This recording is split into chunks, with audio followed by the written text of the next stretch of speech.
Welcome to episode 38 of the Global Exclusive Podcast. I'm your host, Hazard. I'm joined this week by Cotton, Dream, and Muspel. Glad to have Cotton back.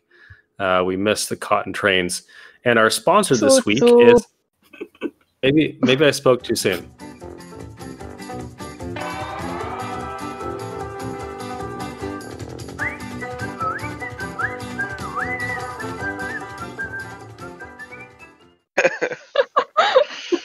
Wait, what is our sponsor this week?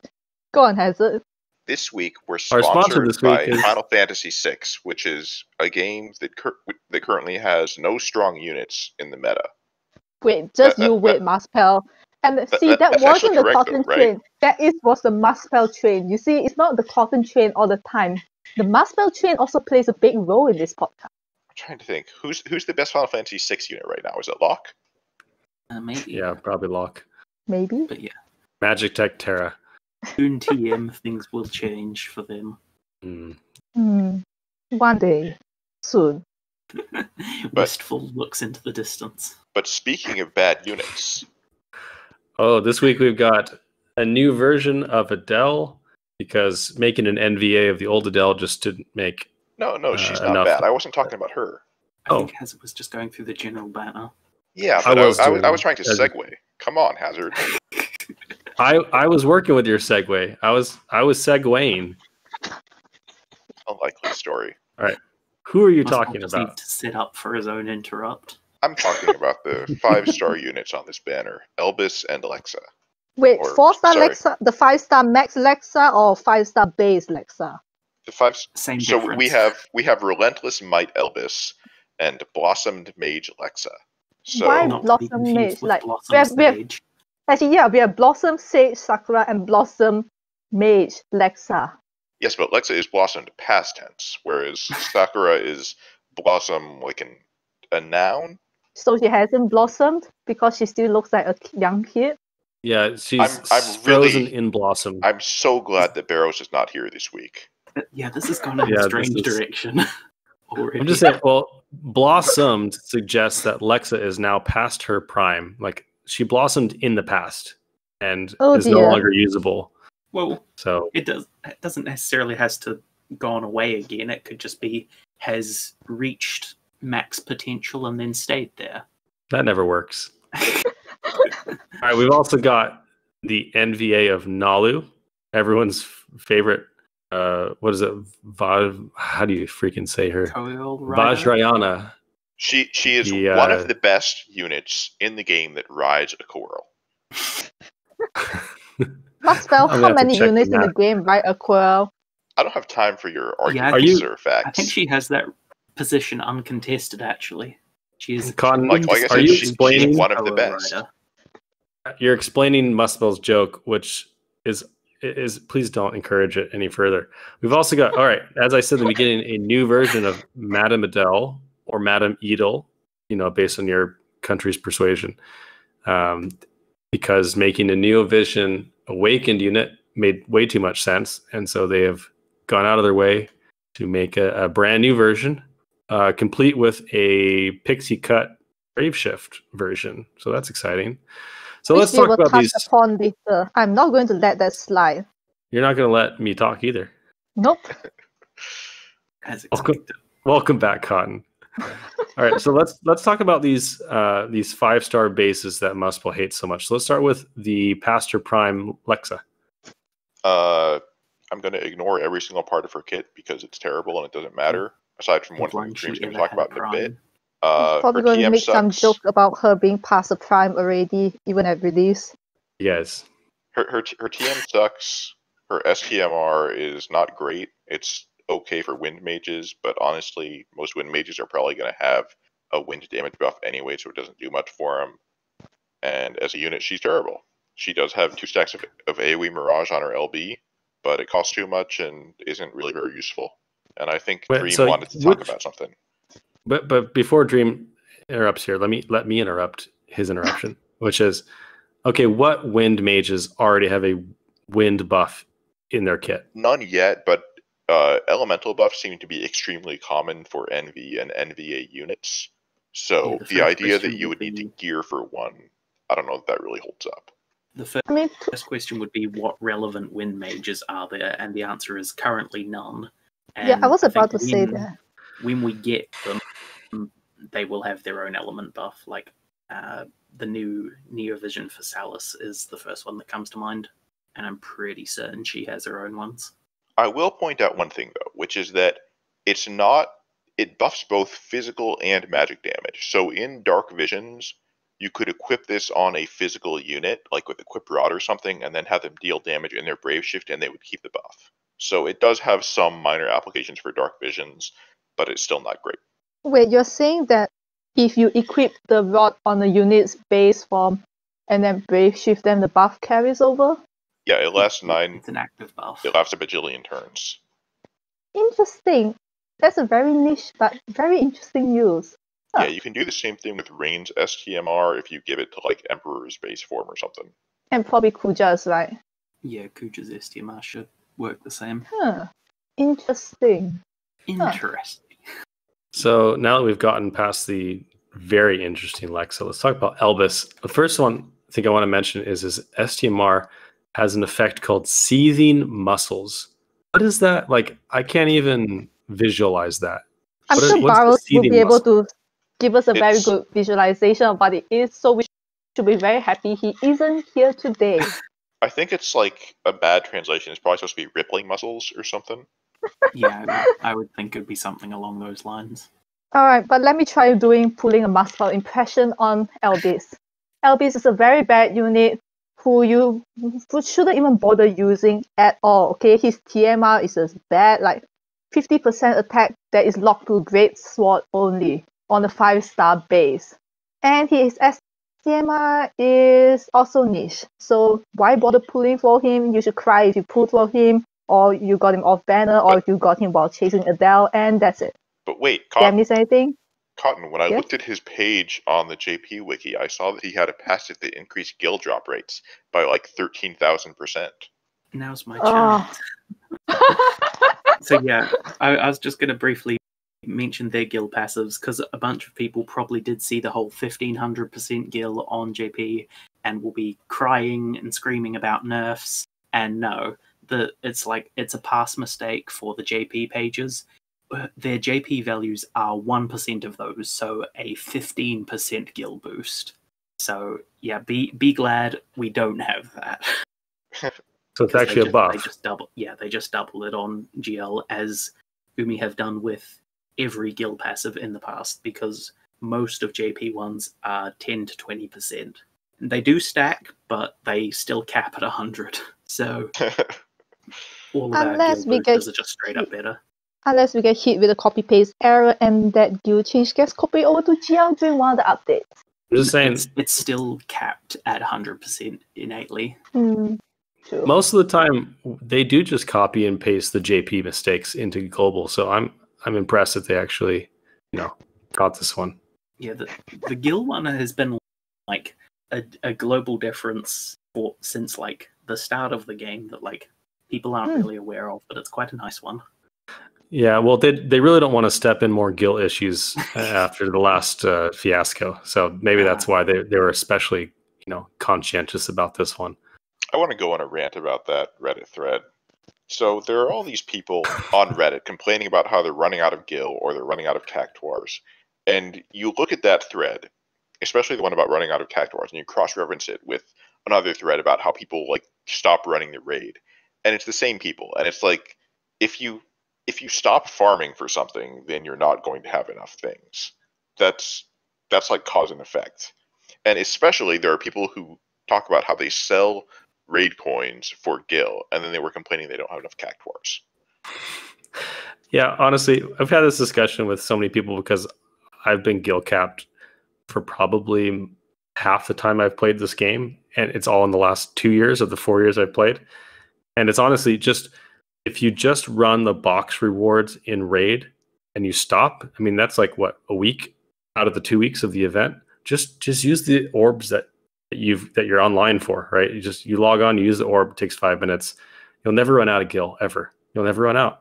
The other problem that I see people having is that they'll awaken every single unit to 7-star, or they'll do ability awakenings on units they never use. See, I do both of those things, and I'm still gil capped. I do them because I'm gil capped. I'm trying to get rid of gil.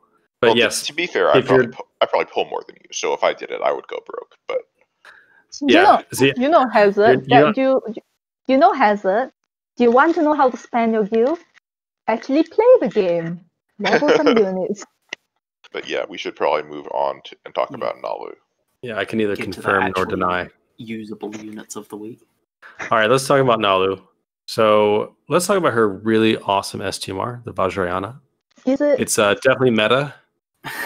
It's a two-headed weapon.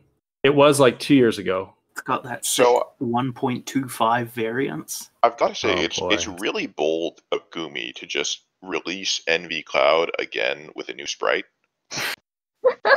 Is it? Yeah. Kind of. I mean, she's another lightning physical TDH chainer. At least she doesn't have clouds inbuilt problems in base form, because if you have her, you'll be using her STMR, which is already lightning. No, you don't, because all of her skills are innate lightning. Yeah, but what else are you going to use on her, honestly? A 1.5 variance weapon like a good bow, or the demon axe. If you already have Furion's STMR, wouldn't you use Furion? Well, no, like you can use Fran's STMR, and it's a better choice than hers. Wait, seriously? Yeah, because just 1.5 experience. Wait, seriously? Yeah. She can innately equip bows, so wait, seriously? She's wasting why have I been using her STMR on her then? Why did I even bother running it through item world? Why didn't I run Fran's STMR through item world? Damn it! I do want to say an existential crisis. She's got some pretty good killers in her kit. She has Beast, Insect, and Plant killers, which can be a pain in the ass to gear for in most cases. So that's nice. But 100% active Beast as well. Yeah. She does good damage. I think she's like I would say probably the third strongest physical chainer in the game right now. She's second on the sheet, but Therian probably beats her in practice with his innate killers against most enemies. Axter might in some situations as well, just depending on gear, because they're about the same under Wiki. Yeah, so she's pretty She's strong. I do wonder how the Coral feels about her having really high beast killer. She's also got a Grandis ability in her base form that gives her 10 stacks of Mirage. She can only use it 3 times, but it could be useful on some fights. She's not a bad unit, but I mean, you would need 7 copies for her to get to her potential, and that's not worth pulling for. I think the main thing is that she's lightning locked, which isn't great for like the next couple fights, and then by the time it's good, better things have come out. Yeah, and she's also a little bit she wants to be chaining with a duplicate because she does some like self-capping stuff to maximize her damage. And another thing to keep in mind is that although those killers sound really good for Dark Visions, being lightning locked, like with the lightning actually built into her moves, is really bad for Dark Visions. So I'm not sure how well she'll actually do in there. I mean, if there is the lightning stage, she's really good, but other than that, yeah. I just love that that she has actual multicastable AoE damage abilities, which like the first 7 or whatever Envy units did not, which was really annoying to run. Yoshi has it. Rain had it. Okay. Yoshi has it. X-Star had it. Basically, just Cloud can't AoE chain outside of his Brave Shift. It was like Cloud and Tifa, and some of them had it on their Brave Shift, but not the original. Elena had it. But yeah, I think it's about half and half. Solid AoE. Yeah. I just remember running those early MKs that were all like multi-unit battles. It was miserable. Oh yeah. Who remembers the Final Fantasy 7 one? Yeah, that was the big offender. I guess the one other thing that she does have going is she auto fills 17 limit on her turn 1, and then along with the 8 from the Call of the Wild materia, that fully fills her gauge turn 1.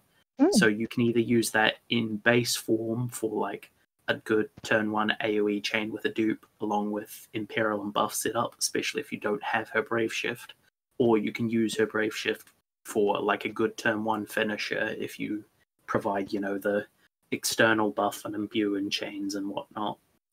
I mean, her limit burst damage isn't that bad either, since it looks like she has quite a bit of innate limit burst damage.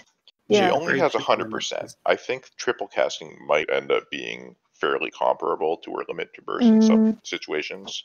It's got a True. pretty high base mod though, so without active buff, that can get up 70 to times. Well, no, the Brave Shift one. If you're wanting the Oh, damage, yeah. I think you'd mostly use the base one for either the AoE or the buffs. But the Brave Shift one can get up to what 468, 468 with full gear. So that's a solid turn one finisher if you support it. I guess, yeah. She's decent. Yeah, I'm not sure there's a whole lot to say about her. Certainly better than something like Balthier. Yeah, poor Balthier. But then doesn't she run into the same issue with like most of the other dedicated chainer envies, like because they have very consistent damage and like practically no burst damage, which is what all the trials and DV is gearing towards. Dun dun dun. Yeah. I think we've said enough about her. Yeah. All right, so let's move on to the star of the show, Scorn of... I'm just kidding, Madam Edel. She's got my favorite named move, Earth Bash. Just throwing a party for the Earth. Everyone's invited. One for the dark as well. That's true. Bash. Well, some people worship Satan, and I won't judge. Yeah, for the Well, Halloween's coming up, so it's very timely. Anyway, the new Edel is basically the old Edel. She's an Earth and Dark SR chainer who gradually stacks up permanent mod boosts over time to reach some really high damage. Wow. But unfortunately, they really went all out on this. Yeah, it's like, why could this not have been an NVA? Because I know. Pretty much, yeah. But she is also good. Like on a long fight, if those actually existed, her damage can be up to like a good 50% stronger than a lot of other chainers by like turn 15 or whatever. And she can still like do her ramp while break bars are up, which might be useful. So and like her out of the box damage on the first few turns isn't even bad. Like she can be putting out like triple casting 100x mods like turn 2 or whatever. She does have to use a couple of like non-damaging moves for setting up, which lowers it down a bit. But yeah, like even early on, she can still do high damage. So that's original Edel. Now let's talk about NV Edel.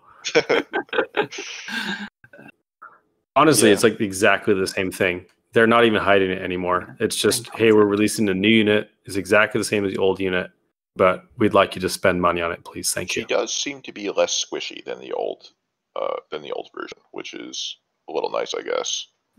Maybe she stole bulk from Alina. Yeah, like she actually has an SPR passive this time, and she, at the start of the fight, she automatically gives herself 25% to both tights mitigations, which could be handy in some cases. She also, like, on the topic of bulk, she can also use the original, like, Edel's special gun and get the 50% HP and attack from that.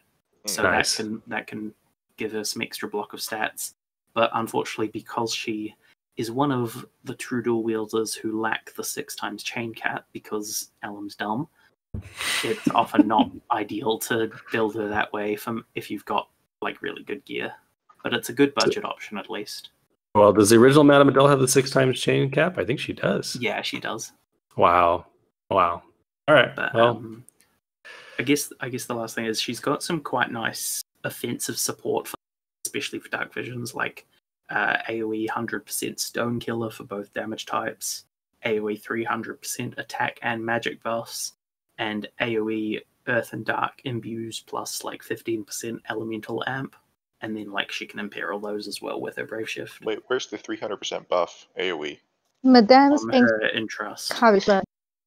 What type of encouragement is up for you to decide, and thank goodness Barrows isn't here. Oh, thank God. She also has racial mitigation attached to her killer buffs, which is nice. It's just kind of like a one-stop shop for beating the shit out of whatever enemy type she has for that. I guess it's only for the stone killer one, though. So, I'm trying to think. I don't know if there are any stone bosses coming up. Dark Golem Shroud. Isn't there another Dark Golem? Oh yeah, there's a Scorn of Dark Golem and Shiva soon. I'm not sure Yeah, that one. if Golem actually hits that hard, though. Mm. I think it might be one that you But I mean- use like element resists to immune most of it. Mm. But honestly, looking at the kit, it just really looks like she was designed for dark visions, like JP dark visions, where Zon does not exist. Yes and no. Like, the AoE support is clearly aimed at dark visions, but the problem is that her ramp up makes her a bad fit. Like, it's not that she does bad damage on the first few turns, but she doesn't become impressive until like turn 6 or 7, and that's typically way too late for dark visions. No, but like in JP where the Zone doesn't exist, there's not many AoE support options. Her really good AoE support options here just makes her a shoo-in for those dark or stone weak or earth weak fights, regardless of her actual damage. Here, not so much. So she has a couple different like places that she can be useful in different ways. Is generally a bit slow for the current meta to properly like show off. I also do want to say. Oh, sorry. Go ahead. I was gonna say her TMR and STMR and card are all very good. So like, still be very much happy to pull a. God damn it! Give me an attack card. I want to say, Dream touched on this. Her card and STMR and give it to Tifa. That's all you need. Dream touched on this a bit earlier, but we talked about how she has a long ramp up time, but even on turn like 6 or 7, she's dealing a ton of damage. She bursts harder than any other chainer in the game on turn 6. She bursts almost as hard as Tifa would, capping an external chain, and then she follows up the next turn with what would be the second highest burst of any chainer, right behind NV Rain, I think. So, like Dream said, for bosses that have where you're depleting the break gauge and then you want to really hit them hard while it's down for a turn or two, she's very good at that. Now, again, this is one of those units where if you have an NBA damage dealer or an NV damage dealer, she's not going to be that big a deal. Don't pull for her, but she's good. Wait, is that really it? And we will not mention her Brave Shift sprite. Oh god. No, okay, now that you mention it, I have to mention, like, what is the reasoning behind it? There's no reasoning behind it. You should know this by now. True. When she have you seen Elena's? Style. You saw Elena's sprite, right? Elena thinks that she's Terra, but she's not Terra, okay? Adele, on the other hand... This is maybe from a bit of JP story we haven't gotten yet? Or one of the story events we skipped? I don't know. I don't think so. I'm pretty sure it's just supposed to be like her old young look. Yeah, but it's random out of nowhere. Like, it's not mentioned anywhere, and there's only... Yeah, true. I don't see why that's a problem. It's just like a different side of them, an Easter egg or whatever. I don't know. Still, right. We want to move on. People complain about pose changes and then also complain when things actually get a different design. We're having so much fun talking about this unit, but I think we should talk about something more boring and move on to the gardening section. It's for our gardening enthusiasts. Gardening as in actually keeping plants alive gardening or killing Marlboro gardening? Antenolla. Killing plants. So the second one. Although the same principles apply, water and light will only make them stronger and grow more. So don't use those elements. I can already tell you straight off the bat. Nice. We are back with the theme of the ++ weapons, which I'm very excited about. Thorned Mace ++, which will be used by nobody. Just as much as the other maces we've gotten. Yeah. I mean, Tifa can equip maces. Tifa can equip everything. No, her selection's actually quite limited. She can because she can. them. Well, I'm saying because she has so much attack that she can spare a slot for an equip. She wants LB damage, though. I find that she usually doesn't have a whole lot of room for that. Like, she does it anyways, usually because of vision card bonuses, but it's not what she wants to be doing. Now, that being said, the problem is that Thorn Mace is human killer, and Tifa doesn't really need much human killer. But that's true. Yeah. If she didn't have so much innate, it could be good because the main other human killer weapon is Katana, which doesn't have an equip materia. And like it's got Jiraiya's TMR, but that's usually more of a loss because you're getting an accessory with no flat attack. But yeah, she has 200% innate. She caps with just Diablos, so... Yeah, in practice, Not you would so probably much for put Diablos on somebody else in Dark Visions, just because it's so easier for her, but yeah. It could have occasional use for the killers. But anyway, should we talk about the actual fight? Has anyone other than me cleared it yet? Yes, I did it earlier Okay. today. It's mechanically a lot simpler than the original Antenolla fight. They took out a lot of the stuff with, like, sealing elements and mitigation and different resists on all the parts and all that shit, Yeah, and now it's just a very Really? straightforward fight. It's quite an... Oh. It's I really like it that part. does an amount of different things. Like it's got the 3 small plant parts, which just basically give it stat buffs and will murder you if you kill the big plant first. And then the main plant does a 7-turn rotation, where he does the first 2 turns, spams you with status effects and fire and earth magic. Magic cover tank it. Yeah. 3 and 4 have elementless magic. Magic cover Again, tank it. tank. It hits surprisingly hard if you're not prepared for it. If you're not think of it as just whatever, it might kill you if you're not prepared, but it can be mitigated properly without too much difficulty. 5 and 6, it does single target elementless magic. Again, you'll cover it. Magic cover tank And it. some ST physical, which you will have evade provoked. Evade tank it. AoE breaks that you can either just ignore or immune buff. And then the main one is on the 7th turn. It does 2 casts of AoE elementless magic that ignores cover and hits pretty hard. Not if you break its break bar, which means it'll hit for very little damage. That's true. Yeah. If you time it right, that is true, but you have to specifically break it on turn 7 for that. Because if you break... No, if you break it, I experienced this. If you break it turn 6, then after your turn 7, at start of its turn, its break bar comes back, and then it hits you with it at full strength. So you have to specifically break bar it on turn 7, like AoE mitigate and regraze, or use an AoE cooldown mitigation like Cecil's one. I remember when this fight first came out, or I think it was the second version of the fight, one of my favorite fights that we've ever had. I really like the mechanics of the different resistances and the rotations, and I know those are one of my favorite fights. I think I cleared it with, it was after the 7 stars had come out, but I cleared it with 6-star Fryevia, and that was a lot of fun. You just kind of used hybrid to ignore those resistances. So if Muscle says, that those have been kind of taken out, what would be a good team comp? I know Cotton mentioned different tanking strategies, but what would be a good team comp for taking down this fight? Magic cover tank, evade provoke tank. Barrage user like Rosa, idea is the best one because she has a single target barrage, and she also can double up as a healer, and then just stack damage dealers and nuke it down. Well, I'd say you need some ways of planning for the elementless magic to survive it. As Zon is fine for the break, because you usually want to start with AoE damage for killing the small parts, or just single target chain down each of them on a turn before really worrying about the big flower.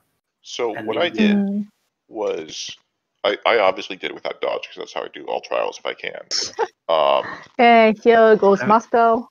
I solo tanked it with Cecil. Without dodge anyway.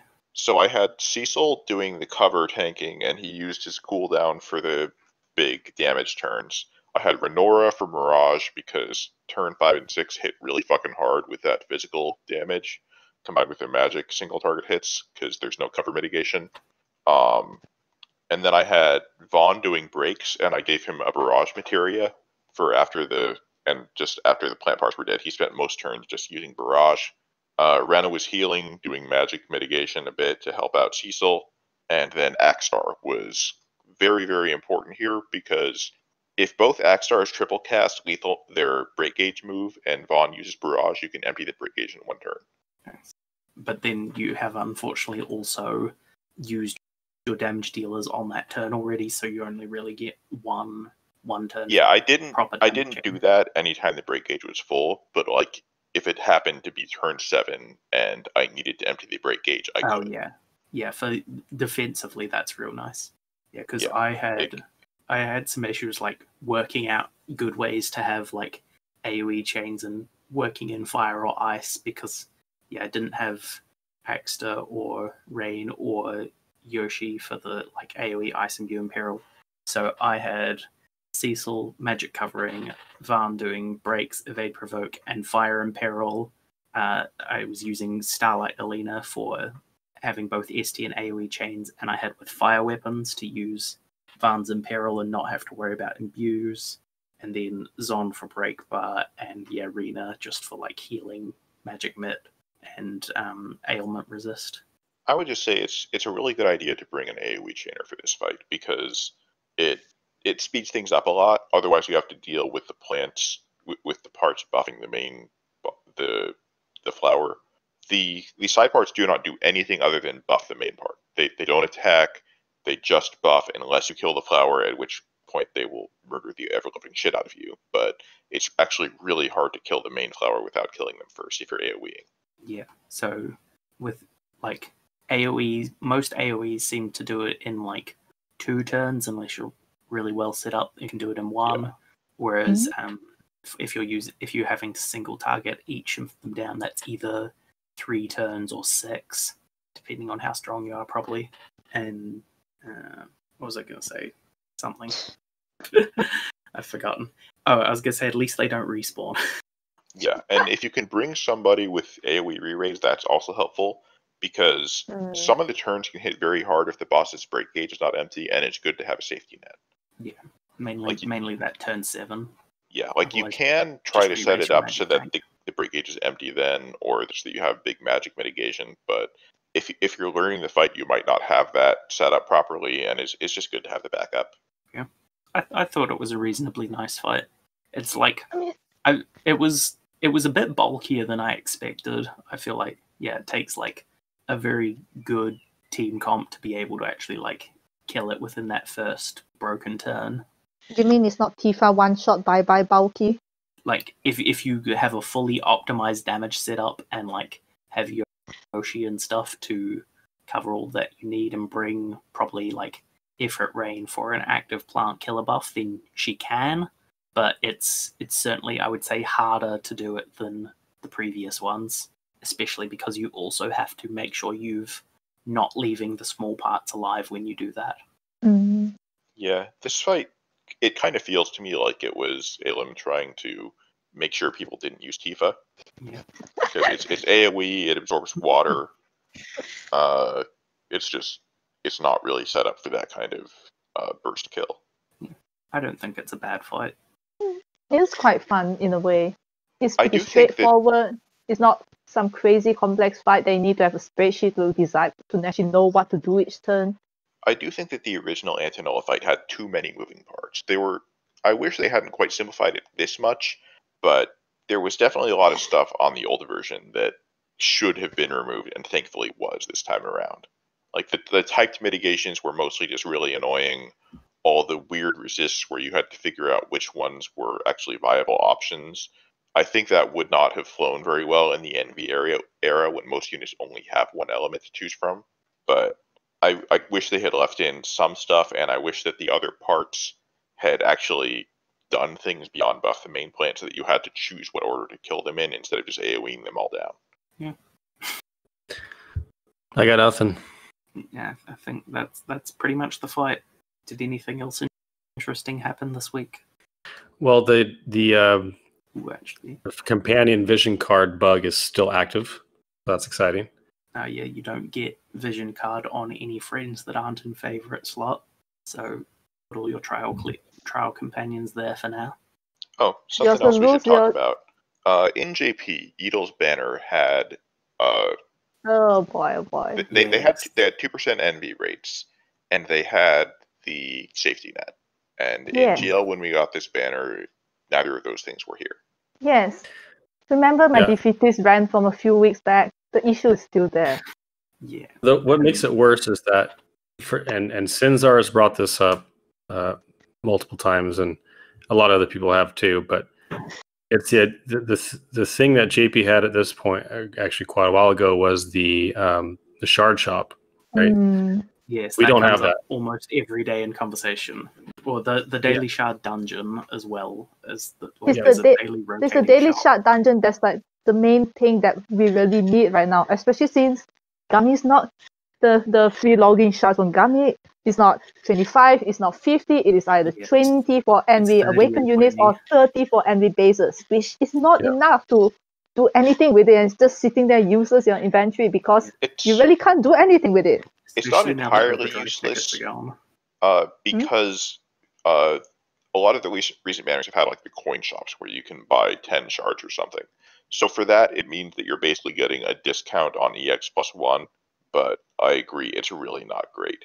I would rather have safety nets than the Daily Shard dungeon at this point, though. I mean, obviously, I hope we get both, but for me, the worst part is just being able to completely strike out on a unit, no matter how much you pull. I think yes, the main thing definitely. with just the coins instead of the Daily Shard dungeon, like combined with the login ones, is that if you pull them from just say a daily pull or a ticket, or after their banner is gone, you're completely screwed. Sure, but if you pull them after their banner is gone, then you might not have been around for the login rewards in the first place. Yeah, but maybe, but either way, it's like those older units that aren't that old and should be viable aren't as viable because you can't upgrade them. You can't get them to EX1. Yeah, so they're useless. While the safety nets is like a big improvement for going hard on a banner, Daily Shard Dungeon is sort of a lower improvement to all of those situations, which is why I sort of think that's the most important thing right now. But hopefully we will get both of them like within the next week or two, because people are getting pretty desperate. I mean, like a while back, a few months back, when we were discussing about the NV, how the NV system looks in JP, wasn't that one of the main issues raised, like pulling a unit out after their initial banner and realizing that you have no way to X+1 them at all? Yeah, I don't understand what they're doing. I just don't understand what their reasoning is behind this, because it's clearly worse. It's clearly worse, and there's no explanation for it. I can tell you what the explanation is, but it's that they only really care about the whales. They want to make the whales feel like they have to pull for as many copies as they need, because if they wait, they're screwed. And doesn't JP give you X+1 free through logins, like you get enough shards through login rewards or something to actually get them the X+1? These days it usually does. It was pretty inconsistent in the first few months. But I guess just sort of speaking of like things for the rest of this month and stuff, we also got a bit of a leak for the upcoming Halloween stuff that will almost certainly be showing up very soon. Specifically one unit. We got like because I think the Chinese FFBE channel like scheduled a live stream a few days in advance. Yeah, and it was in the thumbnail. We got a little look at Ibarra, the sort of like demon woman unit. So that's I hope she's a support, but she's probably a damage dealer. Yeah. No, but maybe that comes. I'm seeing like Mage Breaker. But then that comes down to the whole issue with how we're getting our NV Awakenings now. If she is a limited unit, and from experience, the last few Halloween banner units were limited units. Imagine just getting one copy and she's forever stuck at X+0 until next Halloween. Well, we haven't seen anything on how limited NV will be handled yet, so I think it's going to be quite fairly different to a regular one, because I think the one limited banner that JP got, the Kingdom Hearts one, that was like quite far from the norm. They had like I think 3% rates total, and like there was like 100 shards available from like events and logins or stuff, or 150 maybe even. Yeah, you would hope they'll do that, but like right now, just wait and see. Yeah. Basically, hopefully we will see some changes and improvements soon. Otherwise, you're going to get a lot more people quitting the game. Well, I mean, we're already at that point. I won't talk. Never mind. Sorry, Hazard. I don't know why the hell I even bother. Sorry, Hazard. Well, it's because you're talking. You'll say like, it seems like you're done, and then you'll continue with your sentence, and then 2 seconds later it seems like you're done again, and it happens like 4 times, and so all of us interrupt you at some point.